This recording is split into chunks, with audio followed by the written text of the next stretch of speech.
फिर से एक बार एमएससीसी ऑफिशियल चैनल में आपका स्वागत है। तो जैसे कि पिछला लेक्चर में डिस्कस किए थे हम लोग कि सिमेट्रिक्स मैट्रिक्स क्या होता है और एसक्यू सिमेट्रिक्स मैट्रिक्स क्या होता है। अगर आप नहीं देखे हैं तो जरूर जाकर के आप पिछला वीडियो देखिए, उसके बाद इस वीडियो पे आइए। तो एक बार पिछला वीडियो का बता देते हैं कि सिमेट्रिक्स मैट्रिक्स क्या होता है और एसक्यू सिमेट्रिक्स मैट्रिक्स क्या होता है। तो सिमेट्रिक्स मैट्रिक्स बताए थे कि किसी मैट्रिक्स का जब ट्रांसपोज निकालने के बाद अगर वही मैट्रिक्स हो जाता है तो क्या बोलेंगे, सिमेट्रिक्स मैट्रिक्स है। अगर ट्रांसपोज निकालने के बाद माइनस साइन के साथ आता है तो क्या बोलेंगे, एसक्यू सिमेट्रिक्स मैट्रिक्स है। तो चलिए उससे आगे बढ़ते हैं कि सम ऑफ सिमेट्रिक्स मैट्रिक्स और एसक्यू सिमेट्रिक्स मैट्रिक्स को कैसे लिखेंगे। तो चलिए लिखते हैं। A is equal to 1/2 into A plus transpose of A plus 1/2 into A minus A का ट्रांसपोज। यही है क्या, सम ऑफ सिमेट्रिक्स मैट्रिक्स और एसक्यू सिमेट्रिक्स मैट्रिक्स। तो इससे रिलेटेड जितना भी प्रॉब्लम होगा हम एक ऐसा सेशन लेकर के आएंगे कि उसमें ओनली फॉर ओनली क्वेश्चन का प्रैक्टिस होगा। तो चलिए अभी कॉन्सेप्ट बता दिए। अब अगला टॉपिक जो है वो है कि सिंगुलर मैट्रिक्स क्या होता है और नॉन सिंगुलर मैट्रिक्स क्या होता है। तो आइए बताते हैं कि सिंगुलर मैट्रिक्स क्या होता है और नॉन सिंगुलर मैट्रिक्स क्या होता है। और सिंगुलर मैट्रिक्स समझने से पहले एक छोटा सा टर्म है डिटर्मिनेंट। ऐसे तो डिटर्मिनेंट अगला चैप्टर हम लेंगे तो उसमें डिस्कस करेंगे कि डिटर्मिनेंट क्या होता है। अभी मैट्रिक्स में जरूरत पड़ा थोड़ा सा डिटर्मिनेंट का, तो आइए थोड़ा सा डिटर्मिनेंट चर्चा कर लेते हैं। जैसे ये कोई एक मैट्रिक्स है 2 3 4 6 2/2 ऑर्डर का, तो बोलेगा कि डिटर्मिनेंट, इसका डिटर्मिनेंट क्या होगा। डिटर्मिनेंट का सिंबल होता है कि ये दो लाइन होता है, डिटर्मिनेंट का सिंबल होता है। डिटर्मिनेंट एक अगला चैप्टर हम लेंगे उसमें डिस्कस करेंगे, एक अगला चैप्टर ही है डिटर्मिनेंट। अभी तो जितना यूज होगा हम उतना बता देते हैं मैट्रिक्स में डिटर्मिनेंट।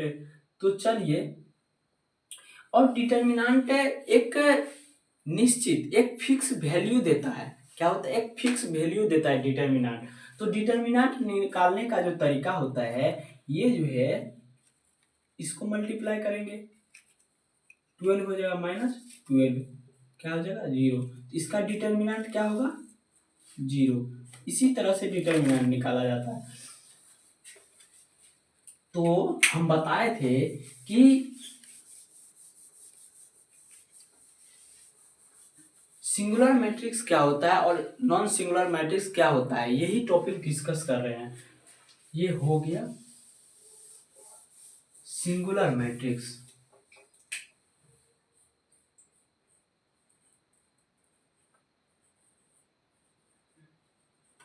सिंगुलर मैट्रिक्स क्या होता है, तो सिंगुलर मैट्रिक्स अगर कोई मैट्रिक्स का अगर डिटर्मिनेंट निकालेंगे, अगर वो 0 के बराबर आ गया, 0 के अगर इक्वल आ गया तो उसको बोलेंगे सिंगुलर मैट्रिक्स है। अगर किसी मैट्रिक्स का डिटर्मिनेंट निकालने के बाद अगर 0 हो जाता है, इक्वल टू 0 हो जाता है, तो उसको क्या बोलेंगे, सिंगुलर मैट्रिक्स है। एग्जाम्पल के लिए मान लीजिए, एग्जाम्पल है ये कोई एक मैट्रिक्स है 4 8 2 3, ये कोई क्या है, मैट्रिक्स है।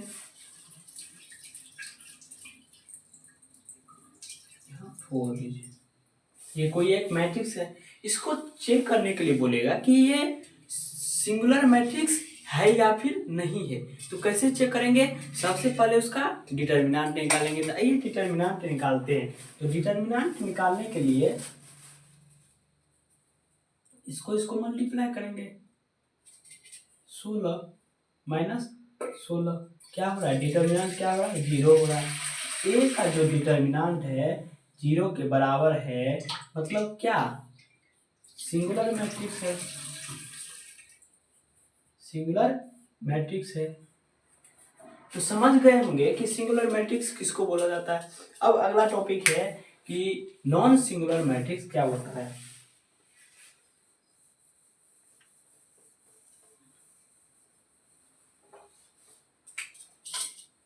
क्या है नॉन सिंगुलर मैट्रिक्स क्या होता है। तो non singular matrix singular matrix का ही अपोजिट है। जैसे बताए थे कि सिंगुलर मैट्रिक्स में क्या होता है, determinant of A equal to 0 होता है, 0 होता है। और नॉन सिंगुलर मैट्रिक्स में जो होगा, determinant of A does not equal to 0, यही है नॉन सिंगुलर मैट्रिक्स। जैसे मान लीजिए एग्जाम्पल ले लीजिए कि ए कोई एक मैट्रिक्स है 6 8 9 4, ये कोई एक मैट्रिक्स है। तो डिटर्मिनेंट, इसका डिटर्मिनेंट निकालेंगे। डिटर्मिनेंट क्या होगा, 24 माइनस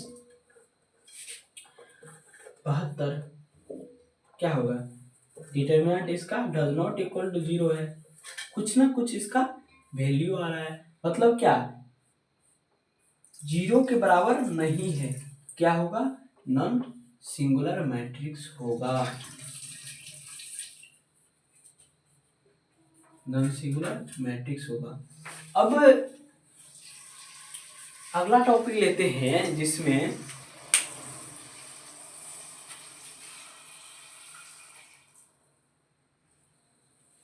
तो आइए अगला टॉपिक है कि ये जो है पोजीशन ऑफ साइन, किसी मैट्रिक्स का जो पोजीशन होता है। अगला टॉपिक लेंगे हम कि एडजॉइंट, एडजॉइंट किसी मैट्रिक्स का एडजॉइंट कैसे निकालेंगे। तो वही एडजॉइंट को समझने के लिए सबसे पहले यहाँ किसी मैट्रिक्स का जो साइन होता है, पोजीशन का जो साइन होता है, उसका साइन कैसे निकालते हैं। ऐसे तो याद रखने के लिए रख लेते हैं, लेकिन एक्चुअली में उसको निकालते कैसे हैं, उसी को आइए बताते हैं। जैसे ये कोई एक मैट्रिक्स है A11 A12 A21 A22, ये मैट्रिक्स है। और बोलेगा कि इसका पोजीशन का साइन क्या होता है, उसी को कैसे निकालते हैं। तो ऐसे याद रखने के लिए पहले क्या, पॉजिटिव, उसके बाद माइनस, उसके बाद ये माइनस, उसके बाद प्लस, ये होता है। तो हम लोग ऐसे याद रखते हैं कि ये होता है, लेकिन एक्चुअली में ये होता कैसे है ये बताते हैं।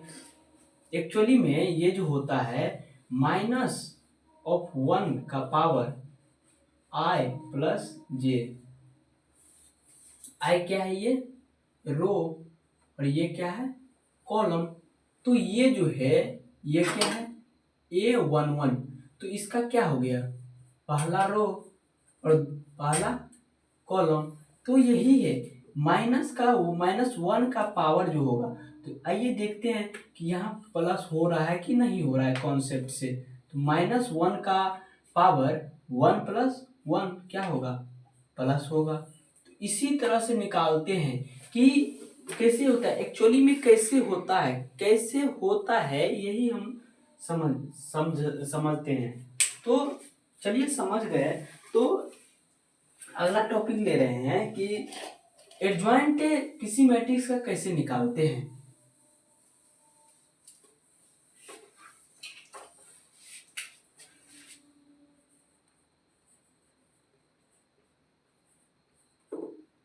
Adjoint of matrix,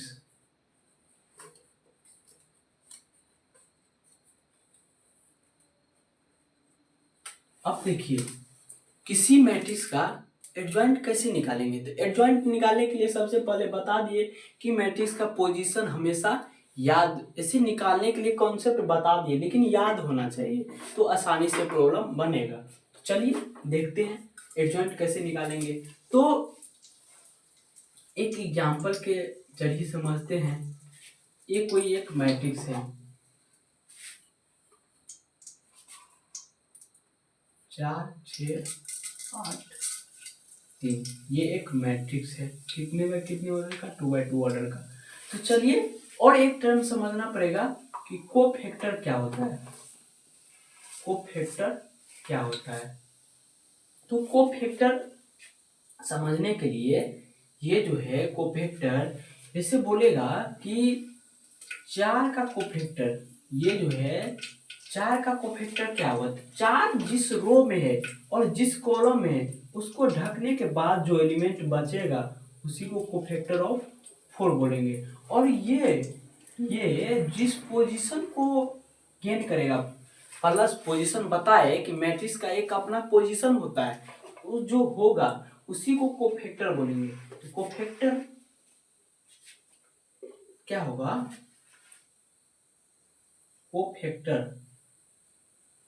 cofactor of 4, 4 का जो कोफैक्टर होगा क्या बताए कि जिस रो में है और जिस कॉलम में है उसको ढकिए और ढकने के बाद जो एलिमेंट बचेगा उसको लिखना है। और लिखना है ऐसे नहीं लिखना है, उसके पोजीशन के साथ, प्लस है या माइनस है उसके साथ लिखना है। तो यहाँ क्या बताए थे कि प्लस होता है, माइनस माइनस प्लस होता है, तो क्या होगा? प्लस। सही है। चलिए कोफैक्टर ऑफ 6 का कोफैक्टर निकालेंगे। तो 6 जिस रो में है और जिस कॉलम में है उसको ढकने के बाद जो एलिमेंट बचेगा उसी को लिखना है, उसको लिखना है पोजीशन के साथ लिखना है। तो हम क्या पता है कि 6 का जो कोफैक्टर निकालेंगे तो जिस रो में है और जिस कॉलम में उसको ढकने के बाद जो एलिमेंट बचेगा उसका वो कोफैक्टर हो जाएगा। तो यहाँ क्या है? 8 है। और पता है कि इसका जो है पोजीशन के साथ लिखना है, तो पोजीशन क्या है? माइनस। अब आइए कोफैक्टर ऑफ 8 का कोफैक्टर लिखेंगे। 8 का कोफैक्टर जिस रो में है और जिस कॉलम में है उसको ढकेंगे तो क्या दिखाई दे रहा है? 6 दिखाई दे रहा है। 6 का साइन क्या है? माइनस। कोफैक्टर ऑफ 3 क्या हो जाएगा? इसको ढकेंगे इसको ढकेंगे 4 हो जाएगा। ये हुआ। तो ये तो हो गया कोफैक्टर। अब इसका बोलेगा कि एडजॉइंट क्या होगा? तो एडजॉइंट ये हो जाएगा जब ये निकल गया ADJ, इसको शॉर्ट में लिखेंगे एडजॉइंट। ये adjoint of A equal to क्या हो जाएगा? इसका क्या निकाले थे? कोफैक्टर कितना? 3 था, 3 लिखेंगे। इसका कोफैक्टर कितना? -8 है, -8 लिखेंगे। और ये जो है 8 का कोफैक्टर -6 है, -6 लिखेंगे। और इसका कोफैक्टर कितना? 4 है, 4 लिखेंगे। ये जो है, और इसका जो ट्रांसपोज करना पड़ेगा, उसके बाद ये एडजॉइंट हुआ। तो ट्रांसपोज बताए थे कि इंटरचेंज कर देना है, रो और कॉलम को क्या करना है? इंटरचेंज कर देना है। तो आइए इंटरचेंज कर देते हैं। 3 -8 -6 4, यही हो गया एडजॉइंट ऑफ मैट्रिक्स ए। ऐसे ही 3x3 ऑर्डर का लेंगे तो सेम ऐसे ही करेंगे। तो चलिए एक प्रॉब्लम लेंगे 3x3 ऑर्डर का और बताएंगे कि उसका एडजॉइंट कैसे निकालेंगे। तो चलिए एक प्रॉब्लम लेते हैं। और छोटी सी बात कि इसको इतना न करते हुए, जैसे अगर बिहार बोर्ड में अगर मान लीजिए ऑब्जेक्टिव में आ जाए तो इतना तो करने का टाइम नहीं रहता है। तो शॉर्टकट भी एक ट्रिक है, शॉर्टकट मेथड जो बनाने का। तो आइए वो ट्रिक भी बता देते हैं। तो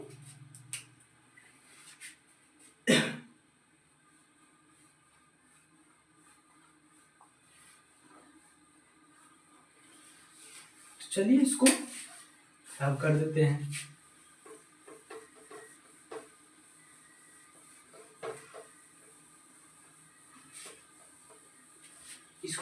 बनाने का 2x2 ऑर्डर बनाने का एक ट्रिक है।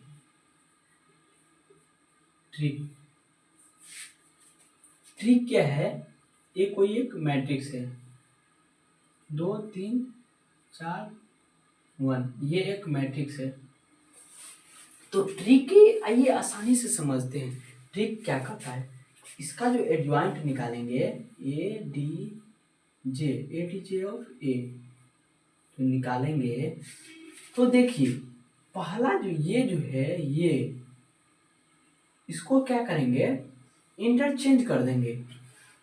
इंटरचेंज करने का मतलब ये यहाँ 1 लिखेंगे और यहाँ 2 लिख देंगे, और इसको ये जो इसका ये जो है ये इसको ऐसे ही रहने देंगे 3 4, ये अभी नहीं हुआ है और इसको कुछ नहीं करना है। अब इसको जो है माइनस, इसमें माइनस मल्टीप्लाई कर देना, माइनस मल्टीप्लाई, यही हो गया शॉर्टकट मेथड ऑफ एडजॉइंट निकालने का। 2x2 ऑर्डर का जो शॉर्टकट मेथड होता है एडजॉइंट निकालने का वही है, तो बता दिए। अब एक प्रॉब्लम लेते हैं, जैसे और एक एग्जांपल प्रैक्टिस कर लेते हैं 2x2 ऑर्डर का। कोई एक मैट्रिक्स है 4 9 10 8, ये एक मैट्रिक्स है। अब इसका बोलेगा एडजॉइंट निकालने के लिए। एडजॉइंट क्या हो जाएगा, क्या बताए, इसको क्या करना है, इंटरचेंज करना है 8 4, और इसको ऐसे ही रहने देना है 9 10, लेकिन इसको ऐसे ही नहीं रहने देना है, माइनस के साथ मल्टीप्लाई करना है। बस आसानी से तुरंत हो गया। अगर कंसेप्ट बनाने के लिए जाए, अगर ऑब्जेक्टिव में दिया रहे तब ऐसे बनाना है, अगर सब्जेक्टिव में अगर 2 नंबर में आ गया तो ऐसे नहीं बनाना है ना, या तो नहीं तो मार्क्स काट लिया जाएगा बिहार बोर्ड में खास करके। तो चलिए 3 ऑर्डर का देखते हैं कि कैसे निकालेंगे। एक 3x3 ऑर्डर का प्रॉब्लम लेते हैं।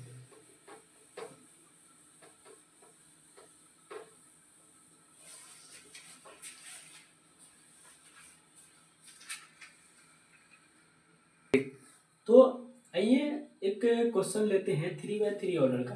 2x2 ऑर्डर का तो समझ गए कि बहुत ही इजी है, और 3x3 ऑर्डर का समझते हैं। तो सबसे पहले क्या बताए थे कि कोफैक्टर निकालना है।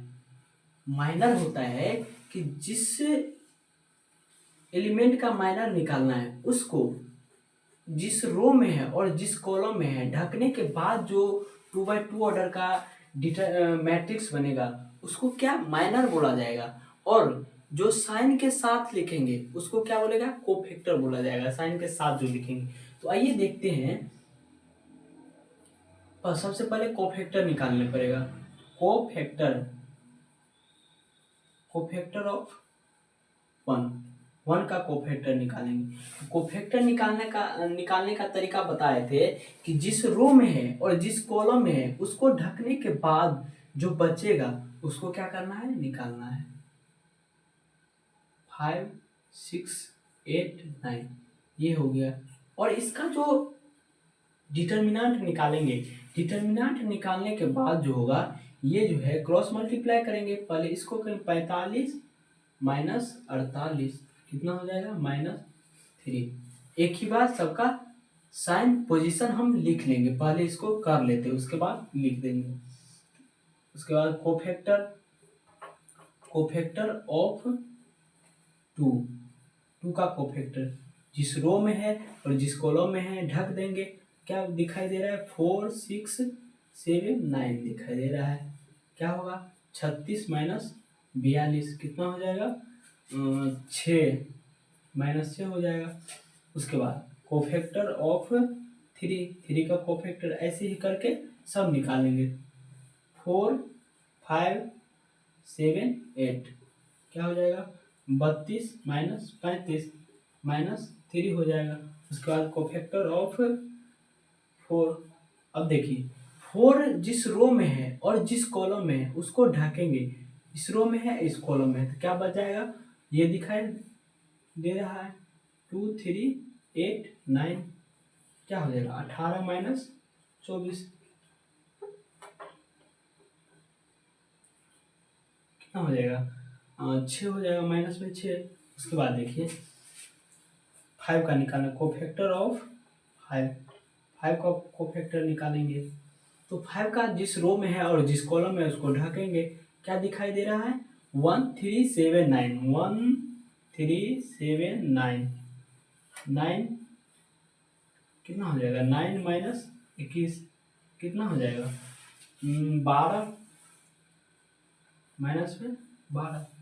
चलिए स्पेस बहुत कम है तो यहाँ यहाँ लिखते हैं कोफैक्टर ऑफ 5 हो गया 6 का निकालेंगे। तो ऐसे ही हम निकालेंगे, स्पेस बहुत कम है इसलिए हम डायरेक्ट निकालते हैं, आप निकाल करके देख लीजिए। जैसे 6 जिस रो में है कॉलम में ढकेंगे, क्या हो जाएगा 8 माइनस 14, 8 माइनस 14 माइनस 6 हो जाएगा। कोफैक्टर ऑफ 7, 7 जिस रो में है उस कॉलम को ढक 18 माइनस 15, 18 7 जिस रो में है और जिस कॉलम में है 12 माइनस 15, 7 देख लीजिए, 7 इस रो में है और इस कॉलम में तो क्या 6 गुने 2 और 5 गुने 3 घटा देंगे, 12 माइनस 15 माइनस माइनस 3। उसके बाद देखिए कोफैक्टर ऑफ 8, 8 जिस रो में है जिस कॉलम में उसको ढकेंगे, 6 माइनस 12, 6 माइनस 12 माइनस 6 और 9 का निकालेंगे, कोफैक्टर ऑफ 9 देख लीजिए, 9 जिस रो में है 5 माइनस 8, 5 माइनस 8 माइनस 3, ये तो इसका कोफैक्टर निकल गया। कोफैक्टर बताए थे कि पोजीशन के साथ लिखते हैं, तो पोजीशन आप देख लेंगे, तो पोजीशन क्या होता है पहले plus minus plus minus plus minus plus minus plus, ऐसे देखेंगे। देखिए पहला क्या है प्लस, तो प्लस माइनस हो जाएगा, प्लस माइनस माइनस हो जाएगा, सेकेंड में माइनस मल्टीप्लाई करेंगे प्लस हो जाएगा, थर्ड में क्या करेंगे माइनस माइनस ही रह जाएगा, प्लस माइनस माइनस। और ये देखिए 4 जो है 4 क्या है माइनस, तो माइनस मल्टीप्लाई करेंगे प्लस हो जाएगा। उसके बाद देखिए 12 जो है 5 प्लस माइनस माइनस हो जाएगा, माइनस सही है, 5 का एक बार चेक कर लीजिए, 9 माइनस 21 सही है। उसके बाद 6 का देख लीजिए, 6 का क्या है माइनस साइन है, तो माइनस देख लीजिए, माइनस यहाँ माइनस माइनस प्लस हो जाएगा। उसके बाद 7 का देख लीजिए, प्लस माइनस माइनस हो जाएगा, माइनस सही है। ये देख लीजिए 6 का माइनस माइनस प्लस हो जाएगा, और 9 का देख लीजिए प्लस माइनस माइनस हो जाएगा। तो अब ये हो गया कोफैक्टर, पोजीशन के साथ लिख दिए। तो चलिए आगे बढ़ते हैं। ये adjoint of A D G, adjoint कैसे लिखेंगे बताए थे कि सबको लिखने के बाद जो है उसके बाद ट्रांसपोज कर देना है। ट्रांसपोज करेंगे तो देखिए -3 प्लस 6 -3 6 12 -12 प्लस 6 -3 6 -3 और इसका ट्रांसपोज यही हो गया क्या 3 6 -3 6 -12 6 -3 6 -3, यही हो गया क्या एडजॉइंट ऑफ मैट्रिक्स ए। तो बता दिए कि 3x3 ऑर्डर का कैसे बनाएंगे, ऐसे ही बनाना है।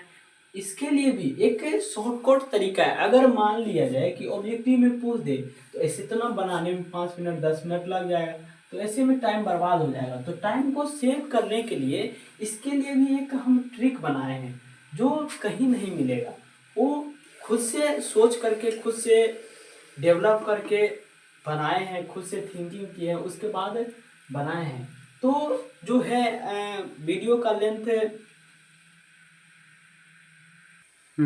तो ये जो है, तो इससे रिलेटेड हम एक ट्रिक बनाए हैं, उसको हम अगला वीडियो में बताएंगे कि कैसे ट्रिक को अप्लाई करेंगे और कैसे टाइम को मैनेजमेंट करेंगे, बचाएंगे। अगर 5 नंबर में, अगर 2 नंबर में अगर पूछ दिया जाए तब तो ऐसे ही बनाना है, स्टेप बाय स्टेप बनाना है, एक भी स्टेप नहीं छोड़ना है।